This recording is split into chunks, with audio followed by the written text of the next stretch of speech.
Awesome. Well, welcome to a bonus episode of Redesigning Your Relationships Podcast. I'm your host, Geovanna Burgess White, with my co-host. Hello, I'm Yvette Valdenegro. And for those of you guys who know us, work with us, our clients, our viewers, we are excited to have Laura Weisman on. She is, to me, a local Houston celebrity. She is not only a badass woman, she is a boss, she is a wife, she's a mom, she's a friend.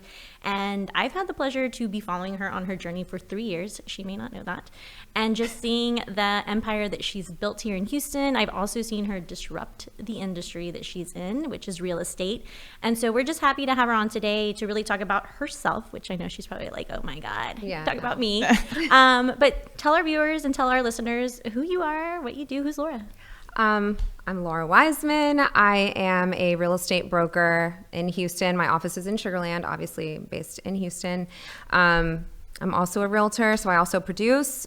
I do have my own clients, but first and foremost, I own a brokerage firm. And so leading and guiding real estate agents is, that's what the brokerage encompasses, and that's what a brokerage is for.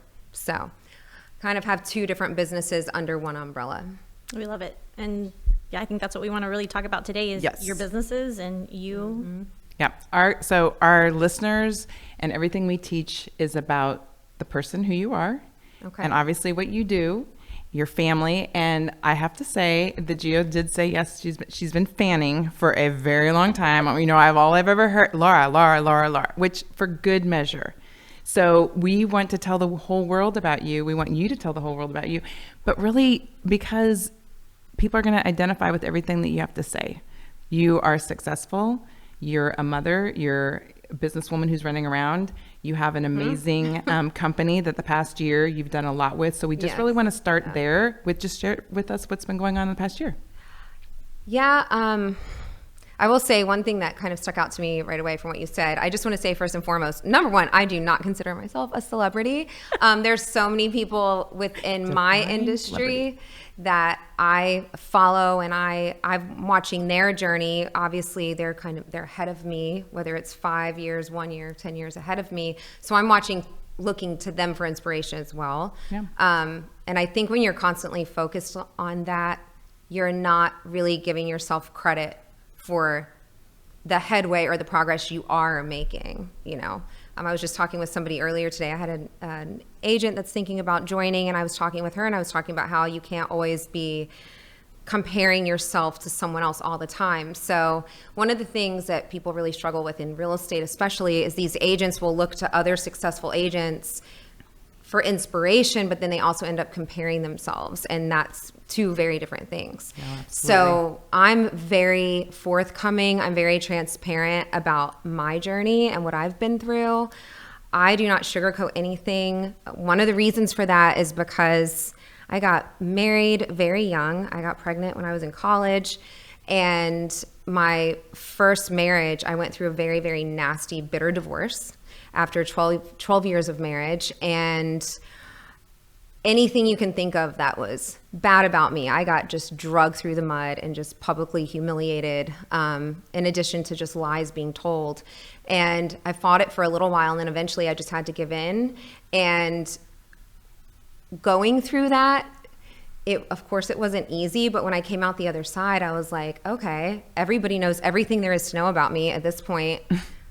Who cares? Like, I can do whatever I want, because there really wasn't any type of image I was trying to protect. So it was almost a little bit of a rebirth. So I was able to come out and do whatever I wanted. But I know it's kind of a lengthy explanation, but it's all important because it's what has allowed me to say, I don't care what I expose about myself. I'm super vulnerable. And it's because I want especially other women. I mean, the mission for my business is to give people opportunity, but it originated with to give women opportunity. Just because, I mean, luckily we're on like the leading edge of the part. It's like the time where women are finally getting to have ownership of themselves and be not just proud of themselves, but allowed to be a boss, So I'm very, very much willing to just tell my story in a very raw way so that anybody else that's going through the same thing or about to go through the same thing, they don't think they're crazy or they don't think they're a failure. That's my main goal. We love that. But I mean, you're literally, what we teach as relationship coaches is we really do focus on who you are as a person, not what you're doing or what business you're in, and creating your legacy, which we talk about. We actually have a workshop on that. And I think that's why it's important for you to be on our show, because we're regular people. Even though I consider you a celebrity in Houston, but it's the truth. What you're doing is you're trailblazing, you're leading, especially in your industry. We're doing that in our industry, and we want to have women on to come and tell that story. And I think with Living Houston, you did that last year, and you built a brick and mortar. And I think I want you to really not only just tell us, I want the emotion and the feeling, because that's what women need to see and hear is what you built in a year. I mean, you've been in real estate for a long time, and you've been leading, and you've been leading women, and we see you. I see you. I appreciate that. It's so, I mean, I don't feel that way, but I appreciate hearing it so much. Well, and you just said what your mission was. Yeah, to help very, women. very true. It's very clear with you being on social media, and this is something that we've talked about, how social media is social media.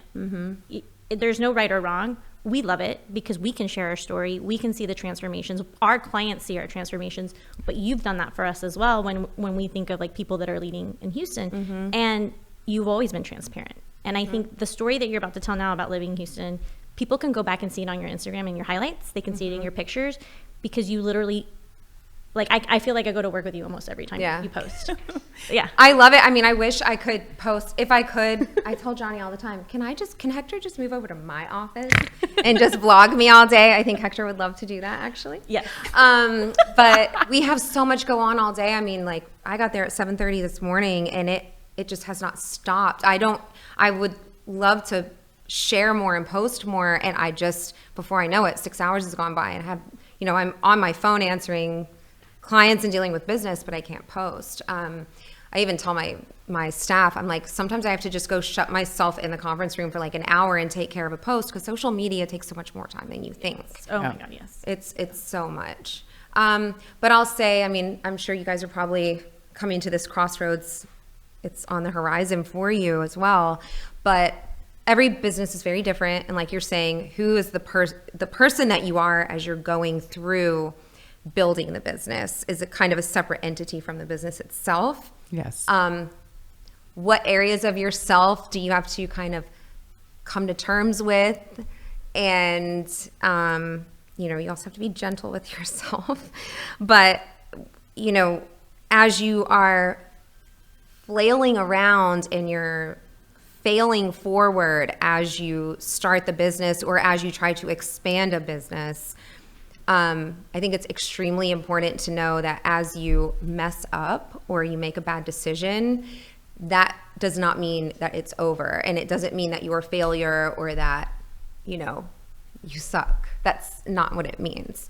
I got to a point, my story as far as wanting to start the brokerage, that's a whole nother thing. I'm not going to take up time with that. But once I decided that I wanted to start it, I actually met with 7 different people that had boutique firms, or they were like independent brokers in the Houston market. I mean, the entire, Houston Metroplex and greater area. Met with these different people, sat down with them face to face. No offense, but they were all men.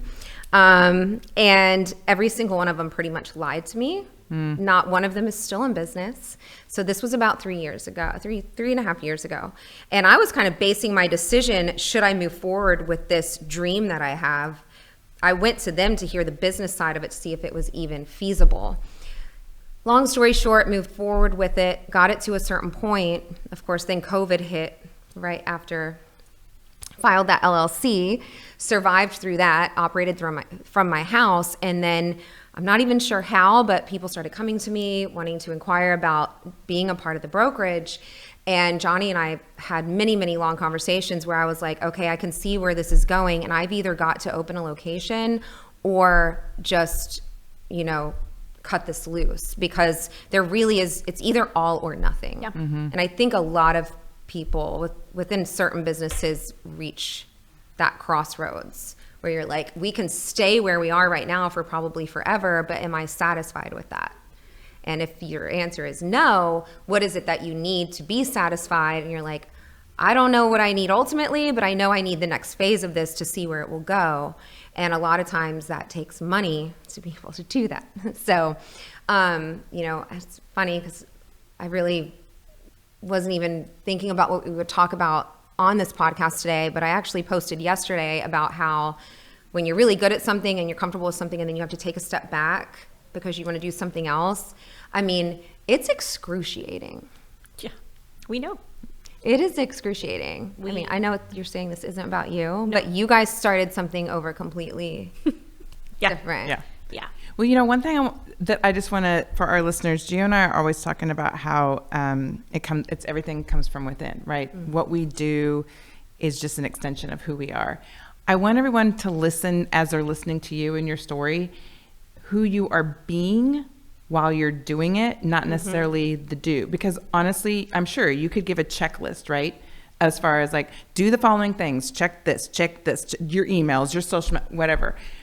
But in essence, really who about internally. Yeah, who is Laura being in the moment that she's doing the social media, when she's meeting with the client, when she's making decisions. So that's coming out with what you're saying, which I just want to reiterate when people are listening, like really don't focus in on what'd she do, who'd she meet with. That's not the thing. It's who is she being. Well, and that only applies if you're trying to open the exact same business I did, right? So I'm sure the majority of people that are listening to this, they're not trying to open a real estate firm. If you are, hit me up. You need to know what you're about to get into. Yes. I tell everybody I'm very, very open about the fact that I say I got my ass handed to me when I started this business. There aren't many boutique real estate firms. You've got really big competition. There's a lot of very well-established, uber successful brokerages with roots around here, nationwide global brokerages that you're competing against. And so getting into this very quickly, I was like, okay, what is my value proposition? Like, what am I offering? What would make an agent want to come here? I mean, there are 65,000 licensed agents in Houston. Yeah. Half of those have their license active. I mean, that's a big...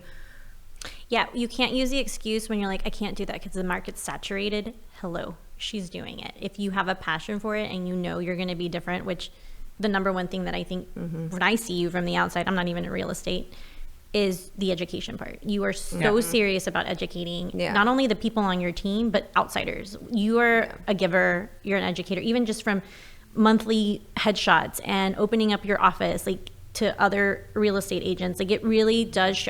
I don't. Well, she comes from a place of service. Yeah. What can I do to serve the person who's looking for a home and the people around me? And well, it's mutually beneficial because I'm not successful unless my agents are. And for my agents to be successful, they need to be equipped. Yeah. So I'm just sharing everything. I mean, this industry is just like others. It's extremely competitive. There's the majority of the people in this business are like, well, I don't want to teach you anything that might help you excel because then you might beat me. Yeah. And I don't know. I've never had that. I mean, obviously, I'm like a huge believer in law of attraction and abundance and, karma and all that kind of stuff. But as far, what agents need to do to be successful, that's like a whole other your industry 60-day podcast. But as far as, launching or expanding a business, when I first started, the first year was really just learning the necessary like legal filings, how to set up the business, bank accounts, website, there's just so much of that. So like you were saying, that's like the to-do list, right? It wasn't until I realized I needed to get a space and I needed one quickly. So I got a temporary location for about 7 months and then I found the building where I am currently. And once I got approved for the lease and got the keys, moved back home for a few months while remodeled this location. But right in the midst of that was my dad had a horrible stroke. And my parents were out of state when it happened. And so they wouldn't allow him to travel. So it was almost like right when I got the keys to open this location, I had to drop everything and go out to Miami where my dad was in the hospital. And they stayed there for a long time. My mom was basically having to live there while that was going on. In addition, my younger sister, who I've got 2 younger sisters and we're all super, super close, huge support network for each other. My younger sister got sent out to Paris to be on a reality show. And so it was myself and my younger sister back here trying to hold everything down while my parents are over here dealing with my dad's stroke. My other sister's gone, and all the craziness of everybody kind of the country and city ramping back up after COVID. And so in the midst of all of that, my mom's an interior designer, so I thought she was going to help me, but she just was not accessible. She got kind of taken away. So I ended up having, it's amazing what will happen when you get put in a position where you don't have a choice. Yeah. And for the viewers and listeners, you're going to see, I'm going to show you the befores and afters because I have all those things, but just what you built in a year. Yeah.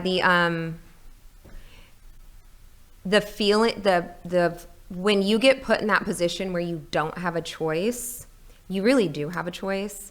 You can either keep going or you can quit. And I am very, very vocal about how many times I have wanted to quit. Not because I didn't believe in my dream anymore. It's not because I wanted to quit what I was doing. It was because it just got so hard. It was so difficult. Even with the business I currently have in the early months of opening this location, I'm pointing because it's right over there. There was one time, I just had a complete breakdown. I came home from work on a Friday. I went in my closet and basically sat in there for a day and just cried. Johnny was coming in. He was like, what can I do? What can I do? I was like, nothing. You can't do anything. I can't do this anymore. It was so hard because in the moment, I felt like I just wanted to collapse and go into a hole. But what was really happening was I was going through a metamorphosis is what was really happening.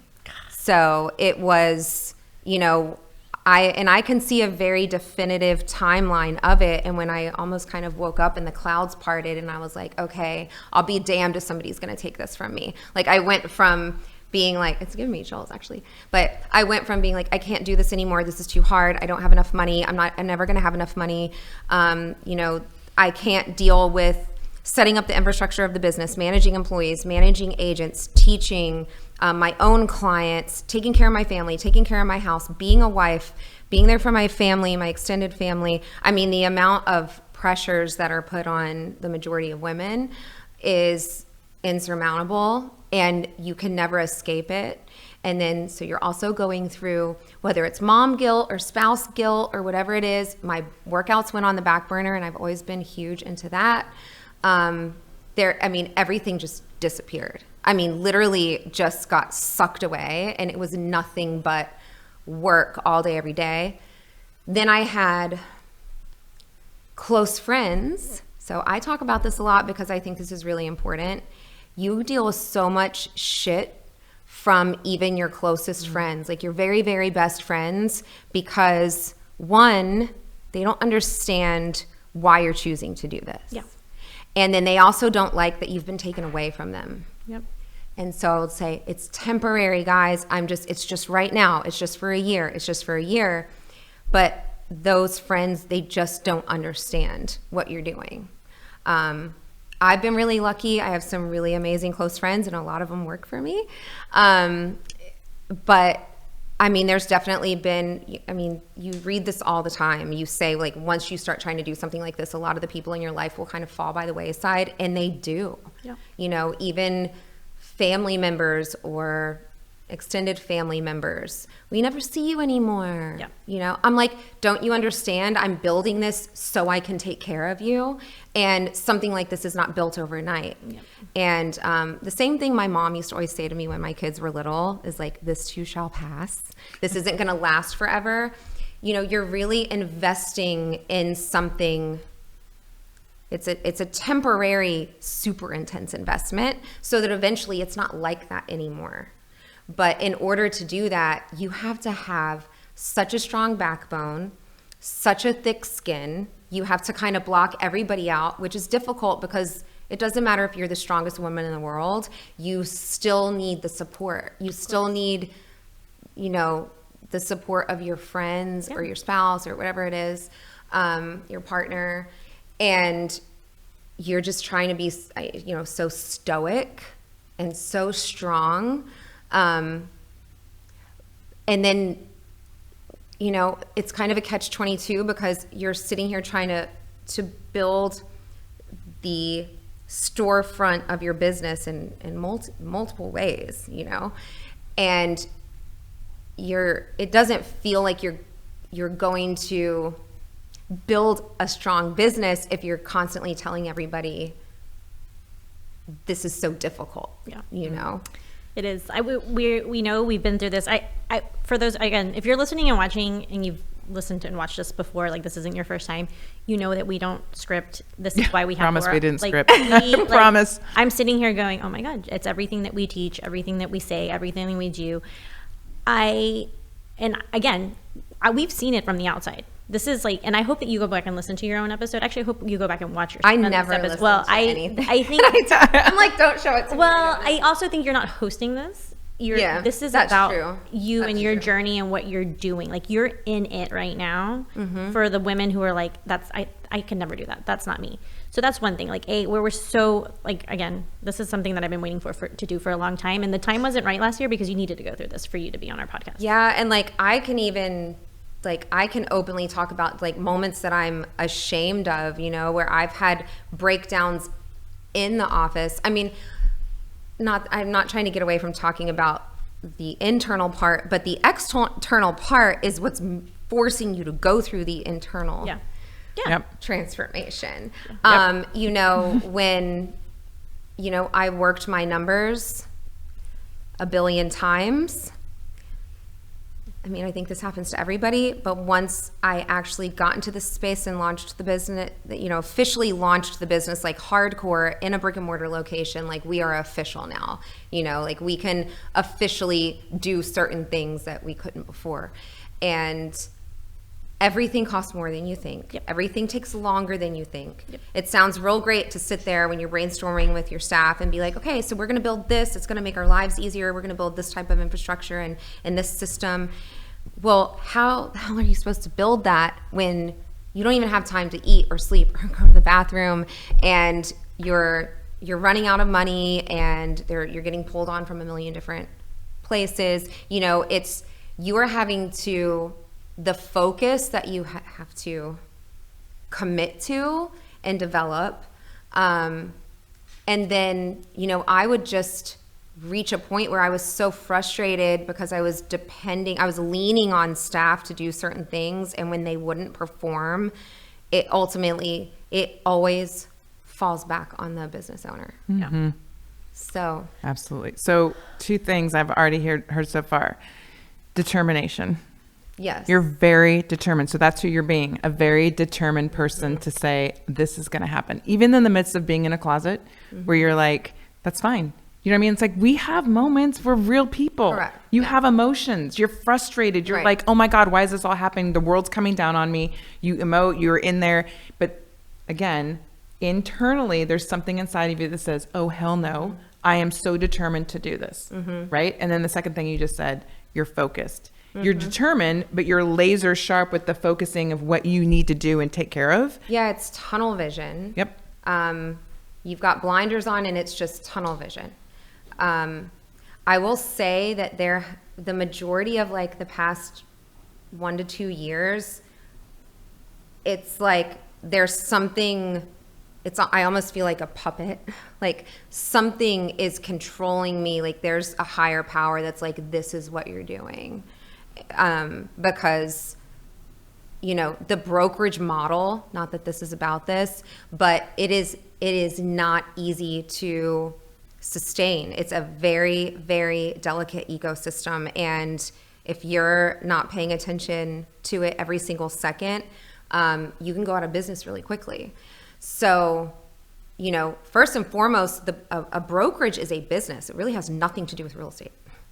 It's a business. So there's overhead, there's income, there's revenue. Like you have all that stuff. You've got to have insurances in place. You have I've got 10 different kinds of insurance. I mean, in order to do it the right way. Right. And like I said, it costs money. And when you're first starting, there's usually a lack of that unless you get an investor and then now you have to, you know, sign away part of your business.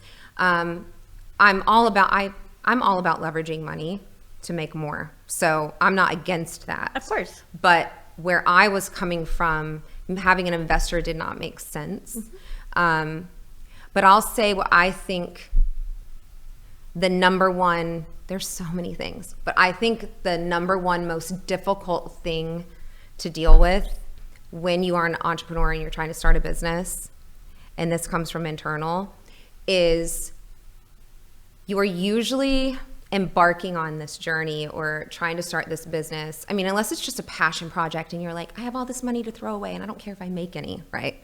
So unless it's that, no one most people are trying to build the business that they dream of because they have a vision of it giving them something they want. So whether that's freedom and money or both, which that's what I want. I mean, that's what most people want.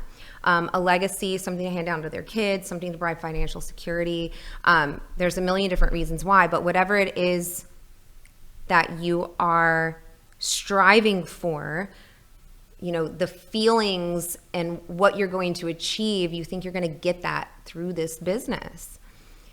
And when you start trying to open the business and launch the business, it is not that. You're like, where's my time? Where's my freedom? It is not that. Yeah. It's not that at all, even 1%. Yeah. So you're so, you know, temporarily robbed of all the things that make you happy and all the things that keep you stable. You're not getting any sleep. You're not getting to eat. I mean, Johnny and I have not that we were ever really big date night people, but we would at least sometimes get away every night. Like, we have not been like alone together like a year. I mean, it's just crazy. Like, it seeps into every part of your life. But what's so difficult is when you're in that time period where you don't see the end, you're like, what did I get myself into? I'm in too deep. I'm not gonna abandon this for whatever reason, how much time or money I've spent on it or whatever. And I'm definitely not, just because if I abandon this, I'm gonna have to start something else. Yeah. So like, you're looking at all, you're just back and forth and you're ping-ponging all over. It's very, very difficult to keep your vibe high. Yeah. Yeah. So your vibe starts to dip, and you know, if you're educated on the emotional scale, once you start going down that downward spiral, it starts going so fast. Yeah. And so I have internally, as a person, I have one of the biggest things that I've done, I would say, is become extremely in tune to my emotions. Love this. Oh, and the second that I start to feel myself getting doubtful or negative, or even the feeling of like, do I even want to do this anymore? Like, as soon as I start feeling that, I'm like, okay, I know that I need to step away. Yep. I need to step away. I need a break, because of course I want to do this. I love this. I love going to bed at night because I'm excited to get up in the morning to go to work. Like, I love everybody I work with. I literally work with all my best friends. I love what I do. So when I start to feel negative in any way, I put myself in check. It took a long, it took going through. Yeah, you have to go through all the phases.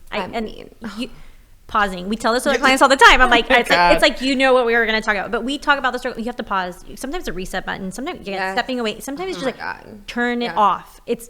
You're going to be okay. You can walk away from the business for a few days, even a week if you need to kind of get that creativity back. I think this really leads into, I love that you talked about the business. I want to talk about your relationship with yourself, because all of the women that we coach, or the communities that we're in, all the networking we do, it's always like, hi, this is who I am. This is what I do. This is where I work. This is the business I own.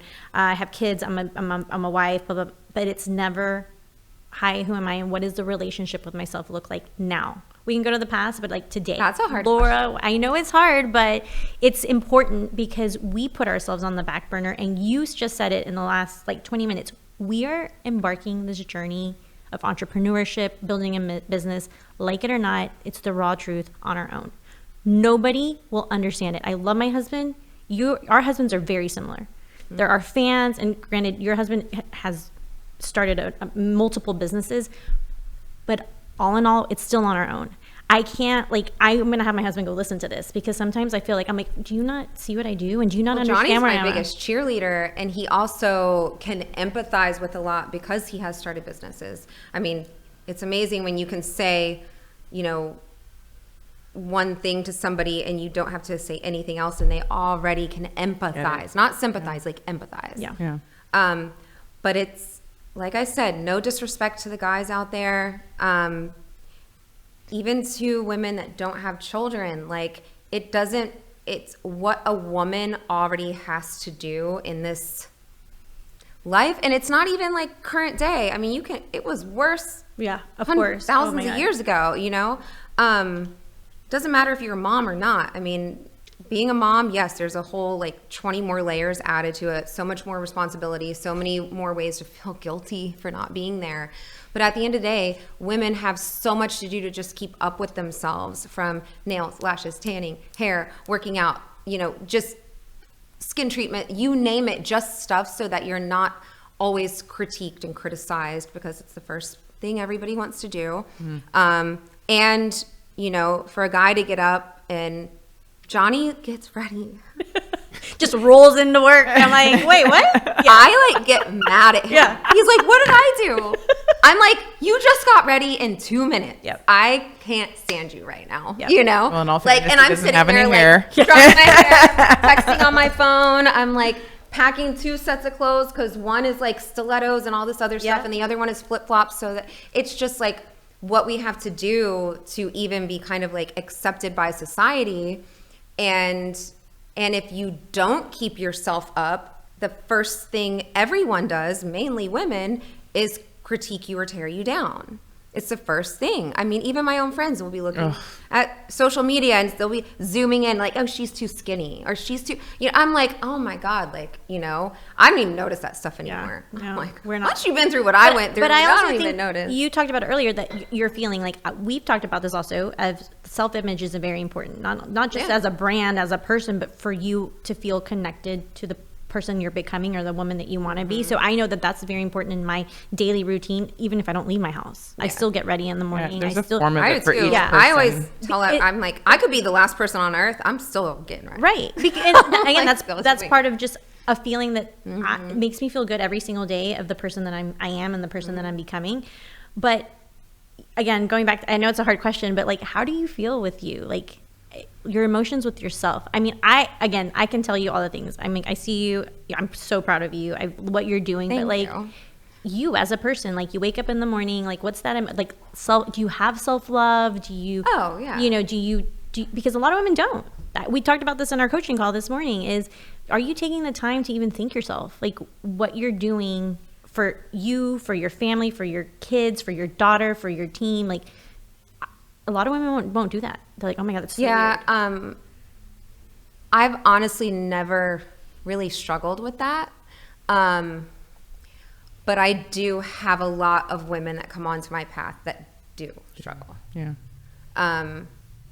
I've always been very, very vocal. I mean, I guess that's not true. I probably did struggle at the beginning. I was raised in a really, really religious family.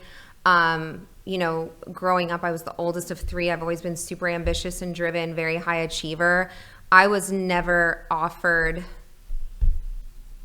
the option of being anything but a mom or wife. I was told I had fairy tale childhood. My parents are amazing. My mom is amazing. You should have her on here. But you know, it was just that time period. I mean, I'm 47, so this was in the 70s and 80s, and it still wasn't really like women had come into their own yet.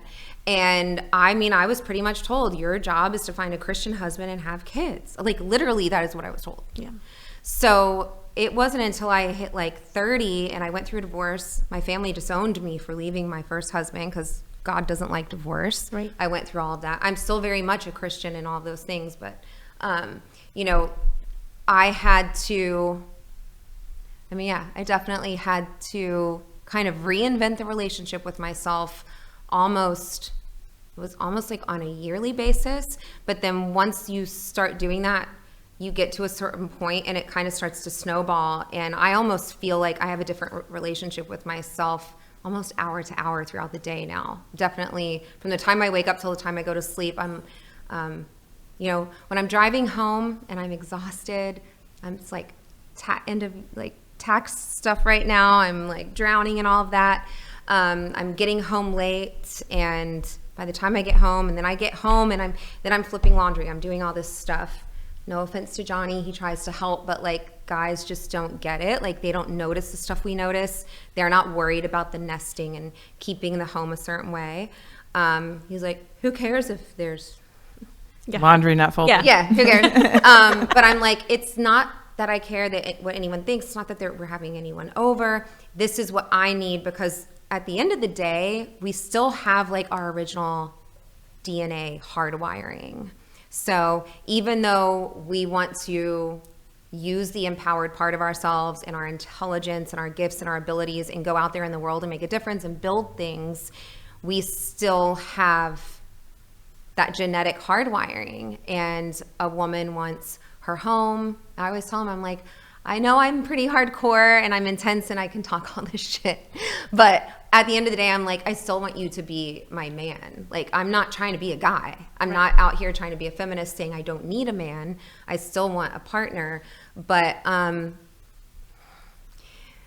relationship with myself, I don't think I've ever struggled with the question. I mean, I feel like you're doing a good job answering it. Yeah. And we were going to get into, do you want to? No, I was just going to say, again, if someone's really listening to what you're saying, you are truly in tune with what you're feeling. Yeah.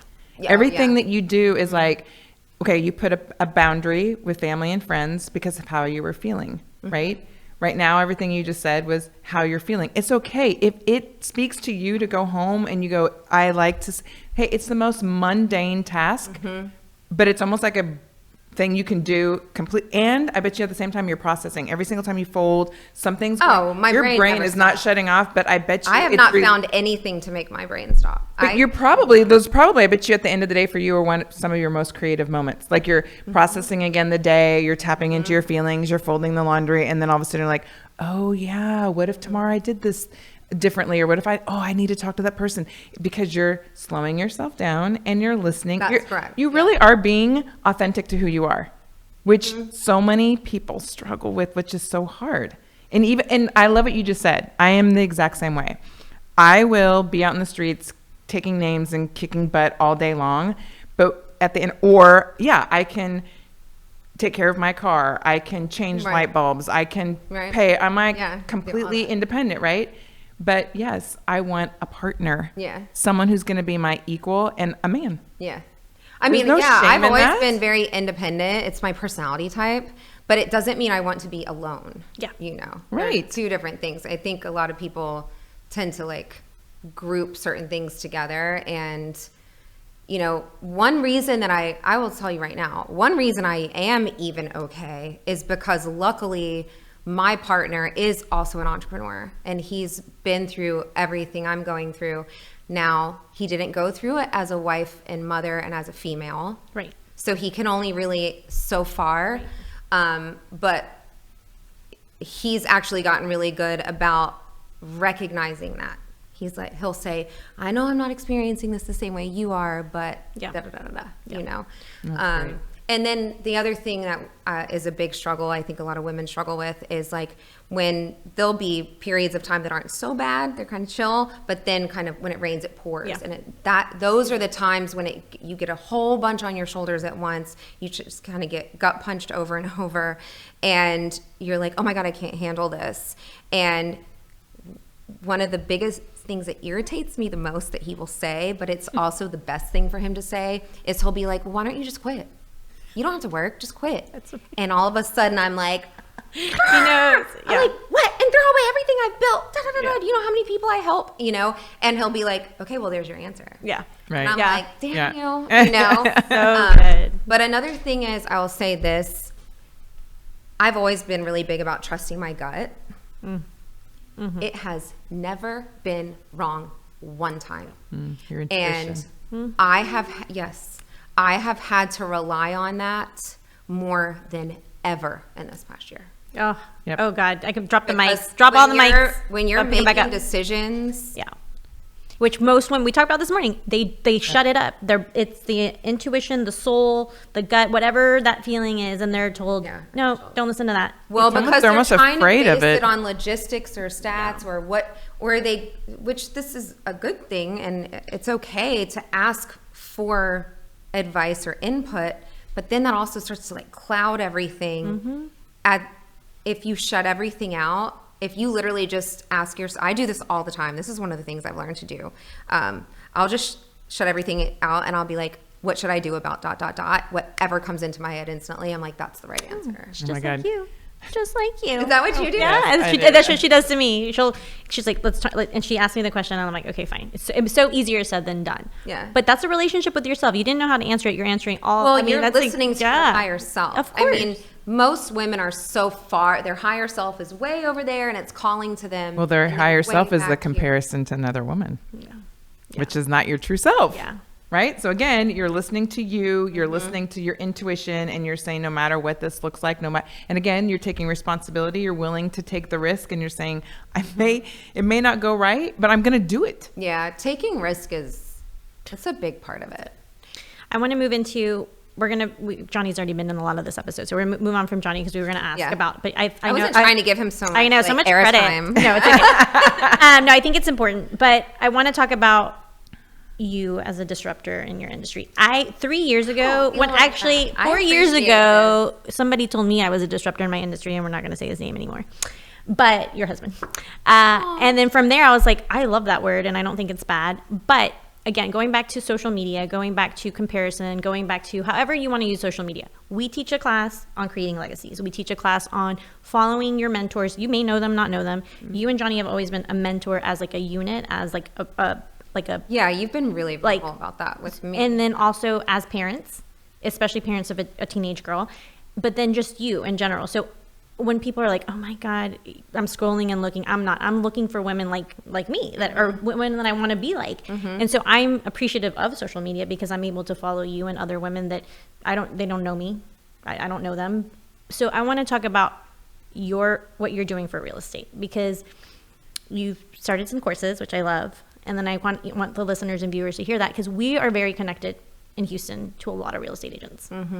For years, I've heard all the things. And I'm like, when I see you, I'm like, it's a completely different, it's like A and B. I'm like, but Laura's doing something completely different. Her team's doing all these things. So talk about the course.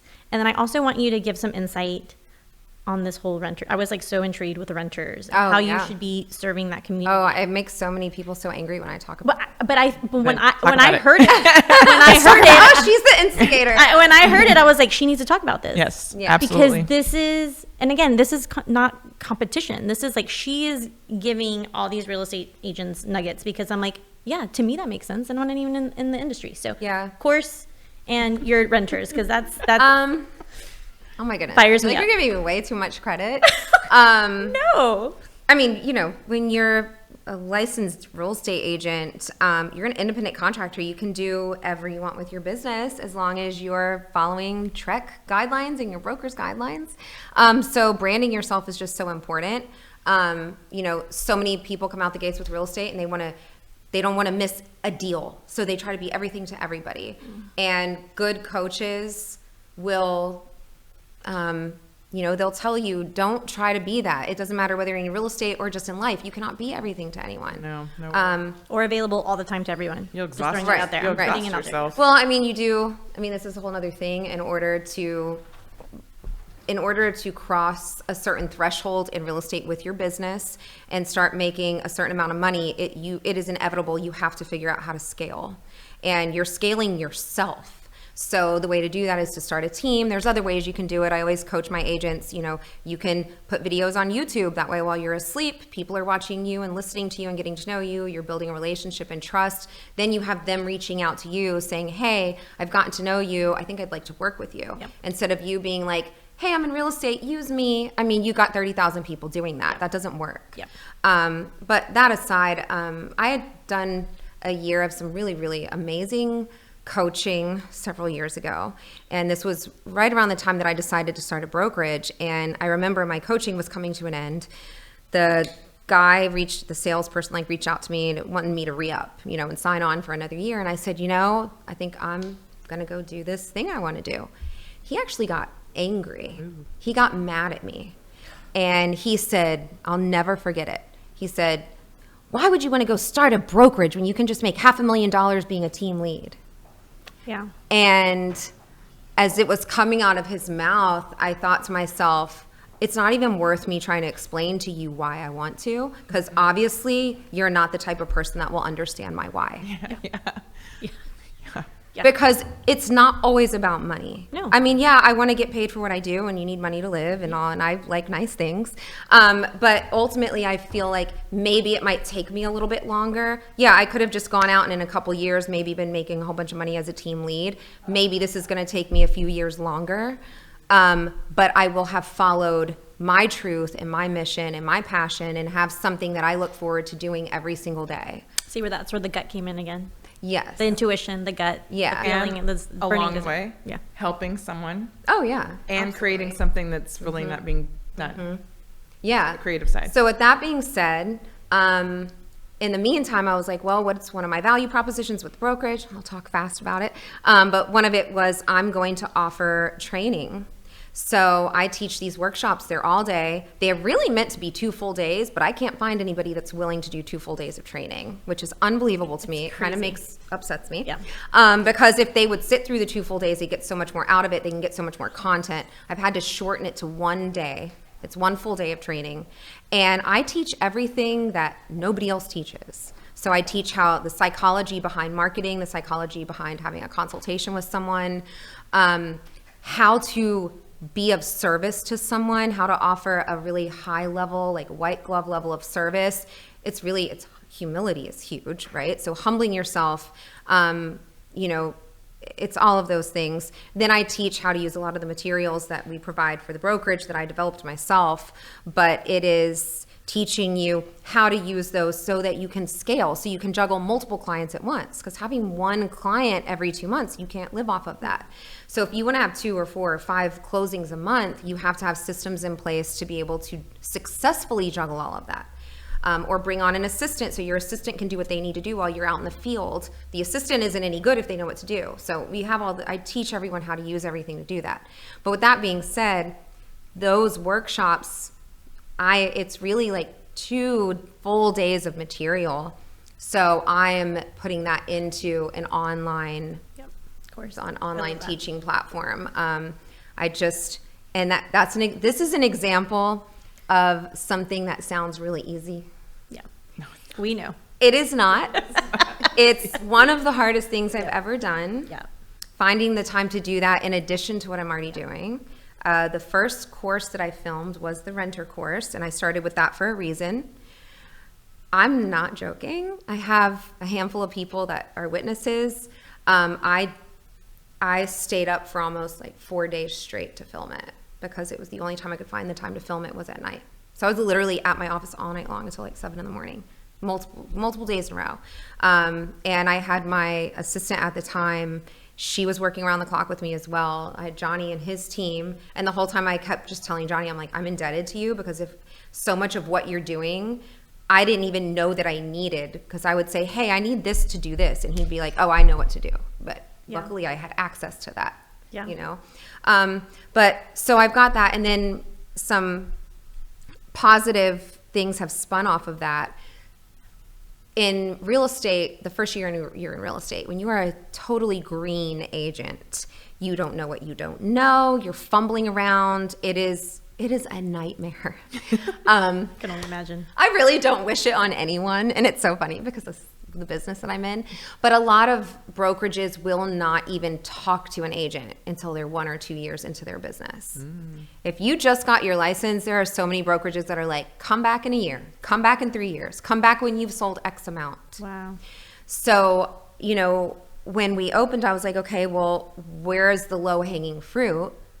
And not in a manipulative way, but it's just realistic. Like, where can I get my first business from? It's kind of like when you first get your license, you'll take anything, So I was like, I'm fine with taking brand new agents, like agents that have literally just passed their exam and don't know what they're doing. So I said, this course is going to give them online training. They can access it whenever they want. And it's also going to help me because this is how, instead of agents blowing up my phone or stopping by the office and saying, what do I do? I'm like, there's never an easy answer for that. Right. It's usually like a 3-hour answer. Yeah. So it helps me scale myself if they can go into the course and watch that information as they need. Yep. So I love that. And I also think that came from. if you can't do that as a new agent, then this isn't the business for you. I mean, you do have to take the time to... All these agents, they want a mentor because that's what you need. And mentors come in all shapes and sizes. Yeah. But what a real estate agent is looking for, a new agent is looking for in a mentor, is what they ultimately want is they want to be handheld and spoon-fed. Yeah. And it doesn't happen. No. Well, I feel like in this episode, we gave you so many nuggets. Before we log off, where does Laura see herself in 10 years? I don't know if I've ever thought about that. Probably with more people in my house, more people blowing up my phone. I don't know.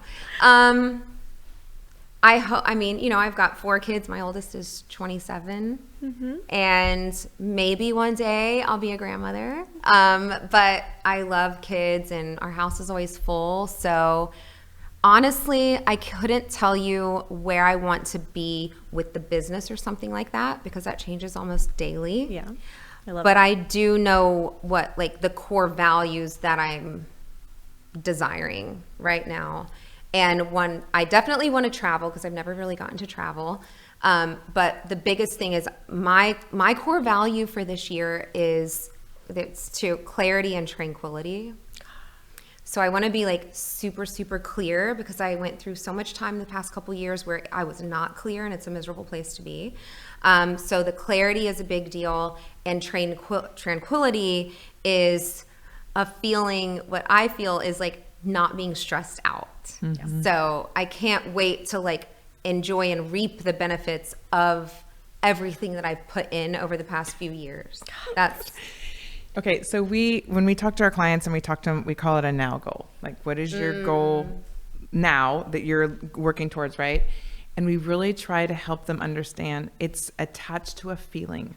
100%. It's not about, $10 million, right? It's right. The feeling of, and I almost pictured it while you were saying it. Maybe grandchildren, family, travel, your home, like that's your nest, that's your hub. So all the things that you're working towards right now eventually just lead into family and the tranquility and just like you've created the space for you and Johnny to just enjoy. Yeah, and I mean, also what happens is in order to gain that tranquility, maybe I do need money in the bank. But you can't strive for the money, you have to strive for the feeling. And then that will come, whatever it is, whatever. Well, and the money's going to come from you're actually teaching, helping, and serving a niche that needs it. I know this is a whole nother thing, we could do another podcast. I'm so ready. People charging what they're worth.